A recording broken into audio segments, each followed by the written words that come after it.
Hello students, आप सभी का मेरे channel study with Satish sir में स्वागत है। आज क्लास 8 के चैप्टर 6 बल और दाब, इसके 3 पार्ट का वीडियो लेकर हम पहले आ चुके हैं। आज पार्ट 4 और आज मुख्य रूप से जो हम चर्चा करेंगे वो दबाव यानी प्रेशर पर। प्रेशर क्या होता है, प्रेशर क्या है ये जानेंगे। प्रेशर का मात्रक क्या होता है, बल के संपर्कित क्षेत्र का दबाव पर क्या प्रभाव पड़ता है और दैनिक जीवन में दबाव के कुछ उदाहरण और हम तरल पर चर्चा करेंगे। यानी आज से मेरे चर्चा का जो मुख्य बिंदु होगा वो यही होगा। तो सबसे पहले दाब क्या है या दबाव क्या है, अंग्रेजी में प्रेशर कहते हैं। दबाव या दाब लगभग एक ही शब्द है। तो इकाई क्षेत्रफल में लगने वाले बल को हम दबाव कहते हैं। यानी कोई भी इकाई क्षेत्रफल हो, इकाई कहने का मतलब अगर हम एसआई मात्रक में लें तो 1 मीटर लंबा 1 मीटर चौड़ा, यानी 1 वर्ग मीटर। 1 वर्ग मीटर क्षेत्रफल में जो दबाव जो बल लगता है उसको हम लोग दाब कहते हैं या दबाव कहते हैं। अब हम दबाव की परिभाषा को देखते हैं। दबाव यानी कि प्रेशर, जिसको अंग्रेजी में प्रेशर कहते हैं। यहां पर 2 चीज महत्वपूर्ण है, एक इकाई क्षेत्रफल और उसमें लगने वाला बल। तो हम ये कह सकते हैं कि इकाई क्षेत्रफल में लगने वाले बल को हम दबाव या दाब करते हैं। तो यानी कि अगर हम इसको सूत्र देखें तो इसका सूत्र होगा दबाव बराबर बल बटा क्षेत्रफल, यानी pressure equal to force by area. तो चूंकि हम लोग ये जानते हैं, अब इसका हम एसआई मात्रक देखते हैं, अंतर्राष्ट्रीय मात्रक क्या होता है। तो अंतर्राष्ट्रीय मात्रक चूंकि हम जानते हैं कि अब ये जान चुके हैं कि दबाव बराबर होता है बल बटा क्षेत्रफल, तो बल का एसआई मात्रक न्यूटन होता है, क्षेत्रफल का वर्ग मीटर होता है। तो हम इस तरह से देखेंगे कि इसका जो एसआई मात्रक है न्यूटन प्रति मीटर स्क्वायर या फिर न्यूटन प्रति वर्ग मीटर हम कह सकते हैं। और इसका एक दूसरा यूनिट होता है एसआई यूनिट, जिसको पास्कल कहते हैं। तो पास्कल जो है यानी पास्कल और ये न्यूटन प्रति वर्ग मीटर एक ही होता है। हम ये कह सकते हैं कि न्यूटन प्रति वर्ग मीटर इक्वल टू जो है 1 पास्कल होगा। और अगर हम किलो की बात करते हैं तो 1 किलो पास्कल में 1000 पास्कल होता है। यहाँ पर एक महत्वपूर्ण जानकारी जरूरी है। जैसे हम लोग बोलचाल की भाषा में कहते हैं किलो, अगर बोलचाल की भाषा में ये कहा जाए कि किलो क्या है या तो हम लोग किलो का मतलब समझते हैं वो वेट, जिससे कि हम लोग कोई सामान तौलते हैं या तौलने में प्रयोग किया जाता है। लेकिन वस्तुतः विज्ञान में किलो वो नहीं है। किलो का मतलब होता है 1000, यानी कि 10 का पावर जो है 3, 1000 को किलो कहते हैं। अगर 1000 ग्राम है तो 1 किलोग्राम होगा। 1000 अगर सेकेंड है तो 1 किलो सेकेंड होगा। 1000 अगर पास्कल है तो 1 किलो पास्कल होगा।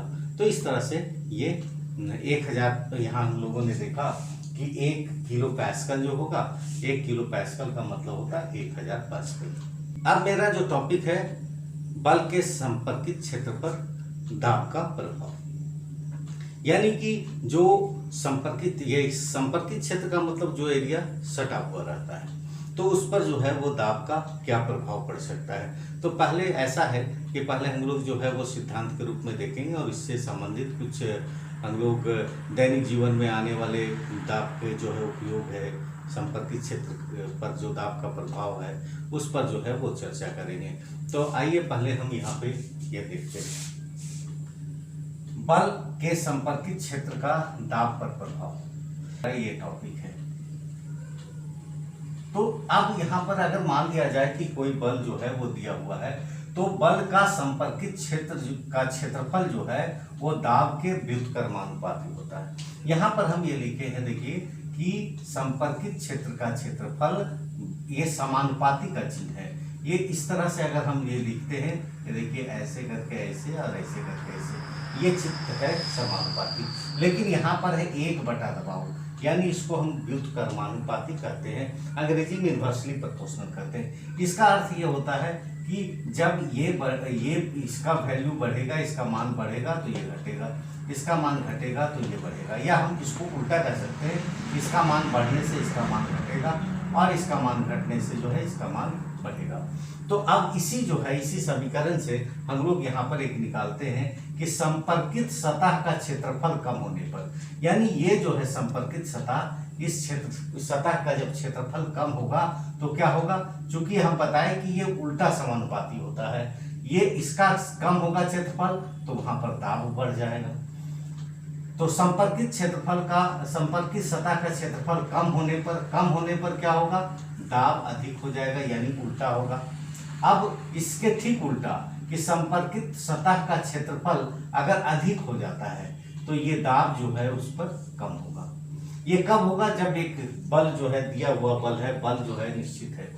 अगर हम ये कहें कि संपर्कित क्षेत्रफल जो है वो नियत हो जाए, यानी क्षेत्रफल ना तो बढ़े ना घटे, और जो बल जो है, तब वैसी स्थिति में बल का क्या प्रभाव पड़ेगा, तो संपर्कित सतह का क्षेत्रफल नियत यानी स्थिर रहने पर बल बढ़ाने पर दाब बढ़ेगा और बल घटाने पर दाब घटेगा, यानी कि वहां पर डायरेक्टली प्रोपोर्शनल होगा, यानी समानुपाती होगा। कब, जब क्षेत्रफल नियत होता है तो हम वैसी स्थिति में दाब जो है, दाब वही समय बढ़ेगा जब बल बढ़ेगा, जब ज्यादा बल लगाएंगे, और जब बल को हम कम कर देंगे तो दाब कम हो जाएगा। अब हम लोग ये देखते हैं कि दैनिक जीवन में ये जो अभी हम लोग टॉपिक पढ़े कि संपर्कित सतह पर जो बल लगता है और दाब पर जो है क्या संबंध है।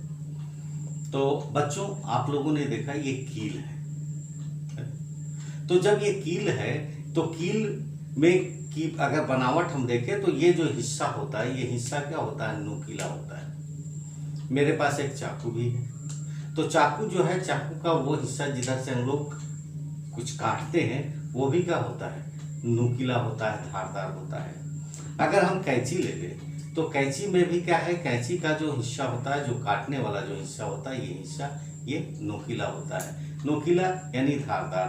तो कहने का मतलब है कि वहाँ पर जो क्षेत्रफल होता है वह क्षेत्रफल कम होता है।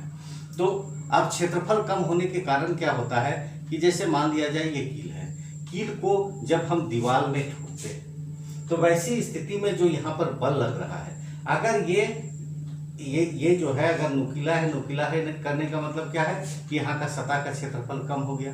तो सतह का क्षेत्रफल कम हो गया तो जब हम यहाँ पर बल लगाएंगे, मान लिया जाए यहाँ पर इसको अगर हमको ठोकना है, इसको अगर हम ठोकते हैं तो ठोकने से क्या होगा, जो बल लग रहा है वो कम सतह पर लग रहा है, और जब कम सतह पर लग रहेगा तो उसका दाब जो है वो बढ़ जाएगा, वो फोर्स ज़्यादा इफेक्टिव होगा, ये कील आसानी से धंस सकता है। अगर इसके विपरीत, जिस तरह से इस कील में इधर जो है भाग चौड़ा है, अगर ये भाग चौड़ा होता तो यहाँ पर क्या होता कि जब हम इस पर बल लगाते तो वो ज़्यादा क्षेत्रफल में लगता, यानी फोर्स जो है वो कम इफेक्टिव होता। चाकू के साथ भी वही स्थिति है, कैंची के साथ भी वही स्थिति है कि जो काटने वाला जो हिस्सा होता है वो हिस्सा जो है नुकीला होता है। नुकीला होने के कारण कहने का मतलब है कि यहाँ का जो सतह का क्षेत्रफल है वो सतही क्षेत्रफल जो कि कांटेक्ट में रहेगा वो कम हो जाएगा। कम होने के कारण जो हम बल लगाएंगे उस क्षेत्रफल जब कम होता है तो यहाँ पर जो है दाब अधिक होगा, यानी बल अधिक लगेगा। जैसा कि हम लोगों ने यहाँ देखा कि संपर्कित बल की सतह कम होने पर दाब अधिक होता है। बच्चों, आप लोग घर में भी देखते हो, घर में अगर गद्दा है ना, बेड में जो गद्दा होता है, डंडा है, अगर उसमें हम खड़ा हो जाते हैं तो खड़ा होने से क्या होता है, वो गद्दा ज़्यादा दबता है, और अगर हम लेट जाते हैं उसी गद्दा पर तो गद्दा कम दबता है। आखिर ऐसा क्यों होता है? ऐसा इसलिए होता है, जब हम खड़ा होते हैं तो मेरा जो वजन है पूरा वजन पैर पर रहता है, यानी वो जो कि गद्दा के संपर्क में होगा वो क्षेत्रफल कम है, और कम होने से जो हमारा वजन है उसके कारण जो बल लग रहा है वो बल वहाँ पर ज़्यादा इफेक्टिव होगा, दाब ज़्यादा होगा, यानी वो दबेगा ज़्यादा। इसके विपरीत जब हम लेट जाते हैं तो वेट तो वही है, वजन तो अब हमारा वही है, लेकिन जब हम लेटते हैं तो गद्दा पर हमारे शरीर का ज़्यादा क्षेत्रफल जो है वो बल लगाता है। इसके कारण जो है वो दाब का मान जो है कम हो जाता है और गद्दा कम जो है दबता है।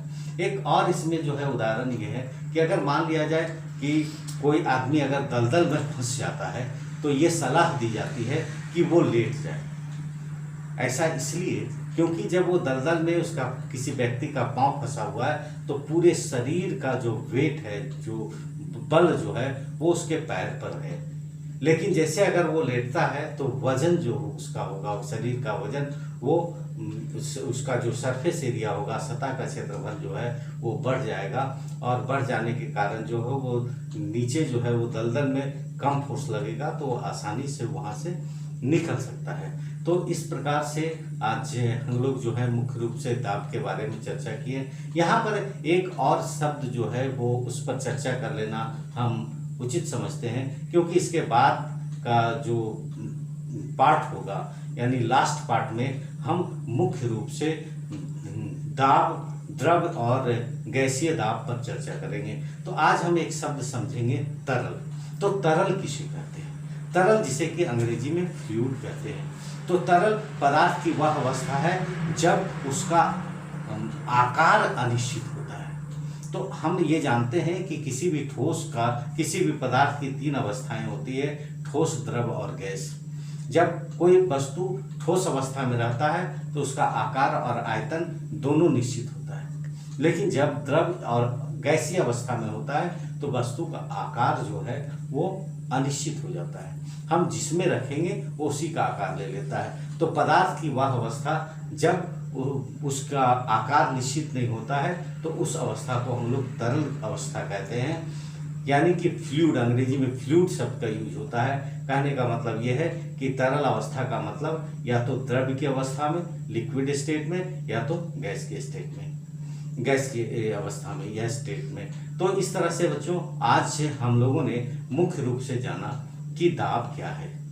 दाब यानी इकाई क्षेत्रफल में लगने वाला बल है, और दाब बराबर होता है बल बटा क्षेत्रफल। और इस तरह से उसका जो मानक अंतर्राष्ट्रीय मात्रक है जिसको एसआई यूनिट कहते हैं, इंटरनेशनल सिस्टम ऑफ यूनिट, वो न्यूटन प्रति वर्ग मीटर या न्यूटन प्रति मीटर स्क्वायर कह सकते हैं। या उसका दूसरा जो मात्रक है वो पास्कल होता है, और पास्कल को पीएस से सूचित करते हैं। इसके अलावा हम लोगों ने ये जाना कि संपर्कित सतह का जो है वो बल के संपर्कित सतह का दाब पर क्या प्रभाव पड़ता है, इसको जाना, और अंतिम में तरल के बारे में जाना। तो आज के इस वीडियो में इतना ही। उम्मीद है कि आपको मेरा ये वीडियो पसंद आया होगा। और अगर आपको मेरा ये वीडियो पसंद आया तो प्लीज़ लाइक, शेयर और सब्सक्राइब जरूर कीजिएगा। Thank you.